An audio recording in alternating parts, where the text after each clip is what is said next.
পালাতে কে বলতো আমি অ্যাসাইলাম দেন, আমি রাষ্ট্রপরিপন্থী।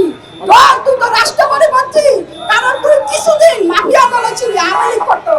যখন বিএনপি ক্ষমতা আসবে তখন ডট বগুড়ায় গিয়ে বিএনপি নিয়ে ঘুরে বেড়াতো, যাতে করে বাংলাটা হালকা করা যায়।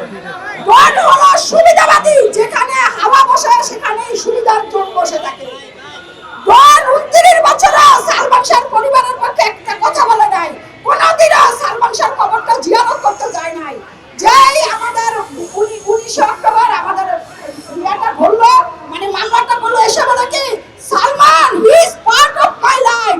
ওই বাচ্চা, গণের বাচ্চা, তুই সালমান শাহ যদি তোর পার্ট অফ লাইফ হয়, সামিরা তোর কে ছিল? তুই তো সামিরার সাথে সালমান শাহর অবচরে দিনের পর দিন বেশিয়ার করেছিস। এখন কোন বন্ধু আছে গণের মতো কলঙ্কিত বন্ধু বাংলাদেশে আর দ্বিতীয়টা নাই। সে বলে কি আমি জানাজায় আসতে পারি নাই। তুই কেন আসতে পারবি না? হরতাল শুক্রবারে কোনো হরতাল ছিল, আপনারা শুনছেন? আজ আপনি শুনছেন শুক্রবারে কোনো হরতাল ছিল? সে হরতালে আসতে পারে নাই। এখন আমার কথা, তোকে আদালত যাতে জামিন না দেয়, কারণ হাইকোর্ট থেকে তোর জামিন নিতে হবে 320 ধারায়। আর প্রধানের সাথে গ্রেফতার না হওয়া পর্যন্ত কিভাবে তোকে জামিন দেয় বাংলাদেশ বিচার প্রশাসন, সেটাই সালমান ভক্তরা দেখবে। সামিরাকে গ্রেফতার চাই যে কোনো মূল্যে, এটা আমাদের সবার দাবি। আমরা সামিরাকে গ্রেফতার চাই। আমাদের প্রধান আসামিকে বাইরে রেখে প্রশাসন কেন কি চিন্তা করছে? তারা আসলে আমাদের এই লক্ষ কোটি জনগণ বাংলাদেশের সবাই সালমান শাহকে ভালোবাসে।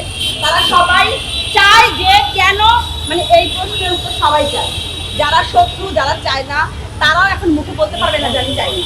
আমরা জল এতটা ঘোলা হয়ে গেছে যে আমরা মানে আর কোনো অপশন আমাদের হাতে নেই। তো আমরা সরকারের কাছে বিনীত মানে নিবেদন আবেদন যেটাই বলেন, আমরা খুব তাড়াতাড়ি জলদি মানে as soon as possible সামিরাকে গ্রেফতার করতে যেন দেখি। এবং এটা যদি না হয়, কালকে আন্টি একটা কথা বলেছে যে আমার দণ্ডে যদি জামিন দেয় আমি আত্মহত্যা করবো। আন্টির যদি কিছু হয়, আন্টি যদি আত্মহত্যা করে, দলের যদি জামিন দেয়, তাহলে আমরা কাউকে ছাড়বো না। এটা আমি আন্টির সাথে একমত। আমিও তার সাথে দাঁড়ালাম, আমি তার সাথে দাঁড়ালাম যে আন্টি যত বড় কথা বলেছে, ডনকে জামিন দিলে আমি আত্মহত্যা করবো, এ দায় সরকারকে নিতে হবে। সুতরাং আমি সরকারের কাছে বিনীত আবেদন, আমরা লক্ষ কোটি সালমান ভক্ত আজকে এখানে এসেছি।